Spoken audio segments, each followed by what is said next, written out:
এবার চোখ রাখছে পশ্চিমবঙ্গের দিকে, কারণ পশ্চিমবঙ্গে প্রতিনিয়ত রাজনৈতিক পারদ ঊর্ধ্বমুখী।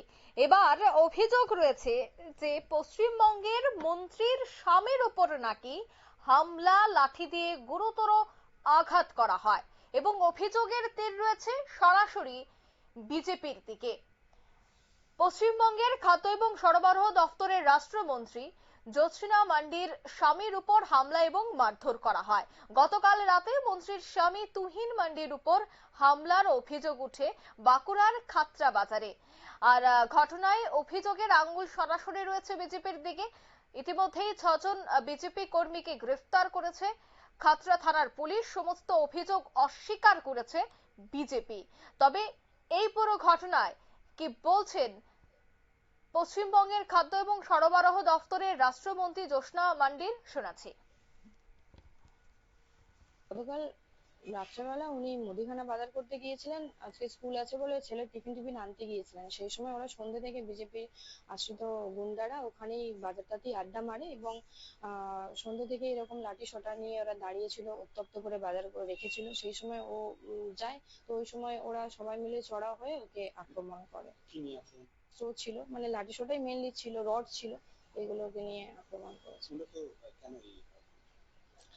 জানি না, ওরা বিজেপি আমরা তৃণমূল বিভিন্ন সময় আমি দেখেছি যে একটা খাতটাকে এতদিন ধরে শান্ত করে রেখেছি।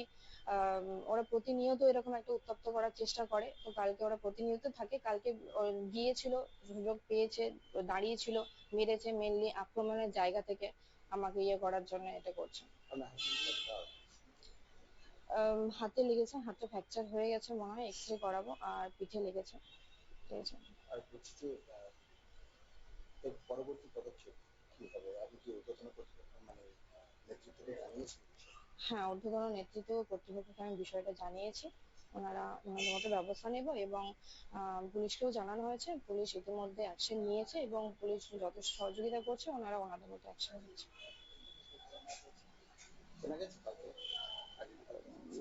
অনেকজন তো ছিল ওই জায়গাটাতে একসাথে, তো ওনারা দেখছে। তারা কি সবাই বুঝে? হ্যাঁ, তারা সবাই বুঝে। ভারতীয় জনতা পার্টির কোনো কার্যকর্তা যুক্ত নয়। আমরা কিছুদিন আগেই দেখলাম পাম্পের মোড়ে, আর তৃণমূলকে মারছে। তারা নিজেরাই মারধর করছে। গতকালকে রাত্রিবেলায় আমরা দেখতে পেলাম যে আচমকা খাতড়া বাজারে র্যাব নামলো, আর সেখানে তৃণমূলের অনেক গুন্ডা বাহিনী তারা লাঠি সোটা নিয়ে তারা ঘুরতে শুরু করেছে। রাত্রির অন্ধকারে কে বা কাকে মেরেছে সেটা কে বলবে? র্যাপও লাঠি চালিয়েছে, র্যাপের দ্বারা আঘাত হয়েছে তার কোনো মানে নেই। ভারতীয় জনতা পার্টির কোনো কার্যকর্তা এর সঙ্গে যুক্ত নয়। ভারতীয় জনতা পার্টির কার্যকর্তারা এই ধরনের কার্যকলাপ চালায়নি। ভারতীয় জনতা পার্টির কার্যকর্তারা ফ্ল্যাগ ছাড়া রাস্তায় নামে না। ভারতীয় জনতা পার্টি শৃঙ্খলা পরায়ণ দল, ভারতীয় জনতা পার্টি কৃষ্টি আদর্শ সঙ্গে যুক্ত।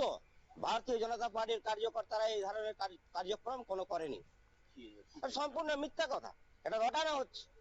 আর সেই কারণে ভারতীয় জনতা পার্টির কার্যকর্তাদের বিরুদ্ধে মিথ্যা ভাবে অভিযোগ করা হয়েছে এবং পুলিশ তাদেরকে গ্রেপ্তার করে আজকে কোর্টে নিয়ে এসছে। দীপক কুমার দাস, ভারতীয় জনতা পার্টি বাঁকুড়া জেলা সম্পাদক। ছজনকে নিয়ে এসছে।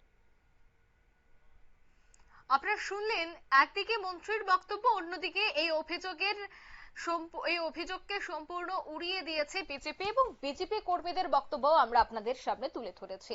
অর্থাৎ মন্ত্রীর স্বামীর উপর আক্রমণকে কেন্দ্র করে কিন্তু রাজনৈতিক পারদ সেখানে চড়তে শুরু করেছে। নিয়ে নিচ্ছে ছোট্ট একটি বিজ্ঞাপন বিরতি, সঙ্গে থাকুন।